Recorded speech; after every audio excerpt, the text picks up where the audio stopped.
Hi, everyone. I am Cynthia. My name is Cynthia. I always start these videos off and I'm like, stage fright immediately. But anyway, my name is Cynthia. And I am managing, I don't want to say struggling with because I don't feel like it's a struggle, but I am managing social isolation. So for some of you, you may not actually, I think you can kind of grasp the idea of what social isolation is, but I want to kind of spell it out for you as to what it means in like everyday terms, so on and so forth. So, social isolation has a lot to do feeling like for me, it's like feeling like you don't really have friends, feeling like you don't know what group that you belong to. You're not actually part of a particular type of community where you can make connections with people. And the reason why I'm making this video, because this is something that's very prominent for people who are over 40. A lot of people over 40 some of us are struggling with social isolation. Some of us are suffering from social isolation and don't really know what it is and or how to manage or deal with it. So here's a quick little backstory about myself and the position I am. I am happy and lucky enough to be in a healthy marriage relationship. Okay, so that's one thing I could say it's a good thing, because there are some people who don't have that. But even with that, that's not the end all be all to everything. Even if you are in a happy relationship or marriage, you still need to have your own little community, your own little friendship. Okay, so I'm happy to have at least a life partner, but you still need your own friends and your own community. And a lot of us who are over 40 or just older adults, period, we struggle with that. A little further into my story, I was a part of a friend group, which I cherished, and I really tried to manage and nurture that friend group, and myself and my husband. And what happened is during the process of being within this friend group, the person who introduced me into that group was my own personal friend that I had been friends with for many, many, many, many years. But as you grow as an adult, especially if you move into personal development and personal growth tactics or strategies, or you just move into wanting to improve yourself, and I even call it becoming enlightened in some sense, you start to notice certain things that are unhealthy, and it becomes very difficult to tolerate certain unhealthy things and behaviors in your life. And so you will find yourself becoming very uncomfortable with the status quo, and you end up finding yourself wanting to break out of that, desperately wanting to break out of that. And then I heard another statistic about, they say a lot of people over 40, they go through quote midlife crisis and they make rash decisions. For me, I was like, well, maybe it actually wasn't. It was a decision and things that had been kind of developing over many, many years. I struggled with making the decision to sever that friendship for many, many, many years. I even took a break from the friendship for many, many years. And not many, many years, but maybe for like a year or so, we just wasn't talking as much. And when I decided to try to, just thinking, well, maybe it's me, maybe it's just I'm moving to a different era of life, and maybe I should try to actually pull this person into my life and so on and so forth. Well, that was a bad idea. It just sometimes, when a relationship is not good for you, you need to sever it and you need to keep it moving. So that's what I had to do. By me doing that, that made it where, because this group of people was pretty much their group of people, to me, it wouldn't make sense to sever a relationship with that person, and this is that person's friends, if you get what I'm saying. Like, they were great people and they were really good and friendly and for myself and my husband towards us, but that was that person's group of friends. Okay, so by me only having a connection with that person's group of friends, once I have a relationship with them, then I have a relationship with everyone. And that brings me into, some of my other things I had issues with as a child and preteen and teenager, is creating my own friendship group and community when I was much younger. So had some issues with that. So it just kind of made sense that later in life I might have the same issues. If I had learned it back then, I was going to have some of the same issues now.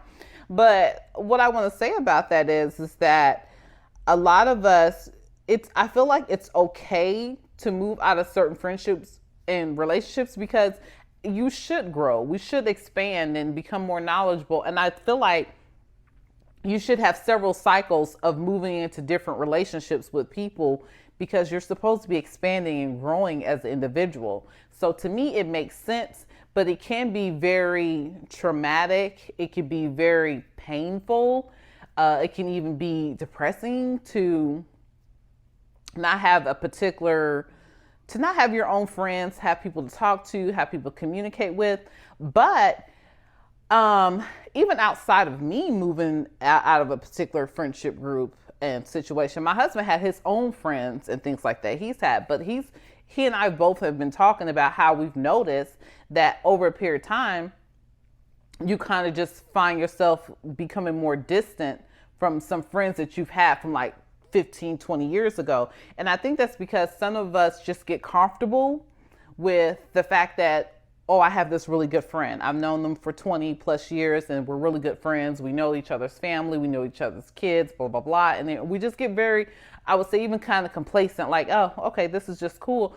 But we neglect to allow ourselves to grow and to meet new people and try to build intimate relationships, with other people. And I do feel like some friendships have certain intimacy levels, not like physical intimacy, but just like certain things you share with this friend that you won't share with like a coworker, or somebody that's at your volleyball club or something like that. Like you have a more intimate friend that you share more personable things, things where you can feel more vulnerable with.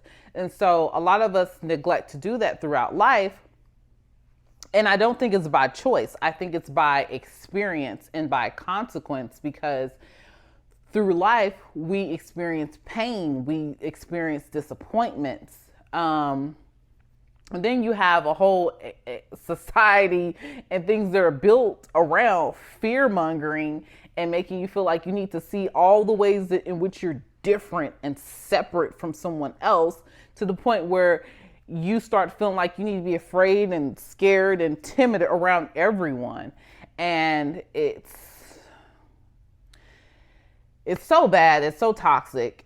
Because I feel like it's a problem that a lot of us are suffering from. And I feel like, definitely don't want to get into no politics, but I feel like our politics play a big role in it. And I do feel like even within the last, I would say 8 years, it's become maybe even longer than that, 12, but I would say most notably the last 8 years, the political arena has just pushed and tried to force this very toxic type of environment, like where we all need to feel like we're constantly battling one another and we got to stay so focused on our differences. And you all know that that's by design, that we have to stay so focused on our differences and we got to make a decision. We got to be hard line, right down the middle. It's either black or white. There's no gray area.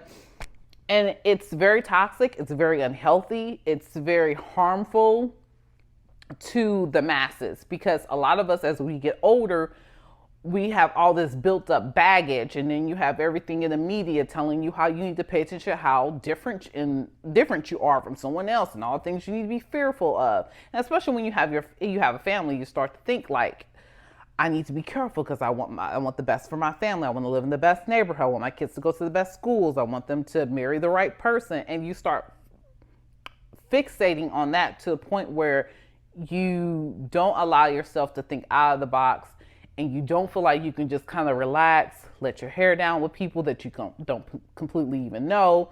And a lot of times the people we think, most occasions, I would say probably about 98% of the people that you meet and you're around, you don't need to be fearful of. Yeah, there's psychopaths out there. There's people out there that we do need to be afraid of.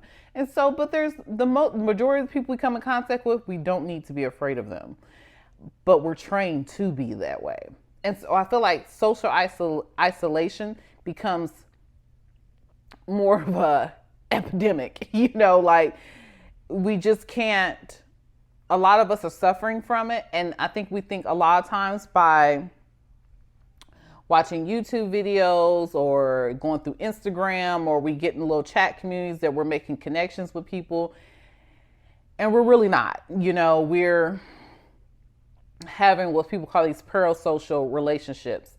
And that can be helpful. I do feel like that can be helpful because it can kind of help you out of rough times in your life. But we all need to come back to a point where we start trying to meet people and talk to people and get to know people in person. And that's my own personal challenge. Big challenge, you guys. Big challenge, because I learned as a child, as a small child, to be very introverted.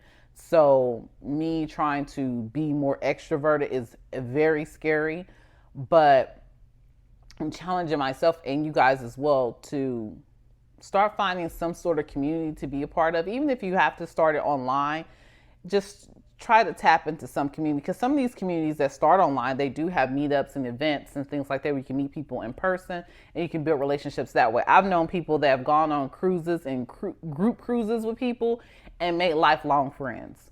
And that's so not unheard of. So I think that's why a lot of people in my age group love cruises. I love cruises, but that's not here nor there. I'm not going to get into all that, but yeah, I just wanted to make this video because I really like to touch bases with you guys and get your thoughts on just even advice on different ways that myself and others can try to start building better personal relationships, because I do feel like now that we're the age that we are, we don't have to be so scared of everyone. I think a lot of us can kind of tell the crazies out there and kind of like, that's okay. Or even if you're not sure if this person's crazy or not, I think we all can have measured relationships. There's different stages, and we let relationships grow and develop with people. And yeah. So that's it for me, you guys. I hope you enjoyed this video. I will be tapping in with you guys again later. But in the meantime, before I tap into you guys again later, please watch this video over there or over here. Probably over there. Anyway, guys, I'll talk to you later. Bye-bye for now. I gotta show you how I love you like I've never ever loved somebody. I'll give you things you didn't even know you wanted. Don't tell me that it's not enough. My time is up, you're over us. 'Cause I think I might do anything for you if you just let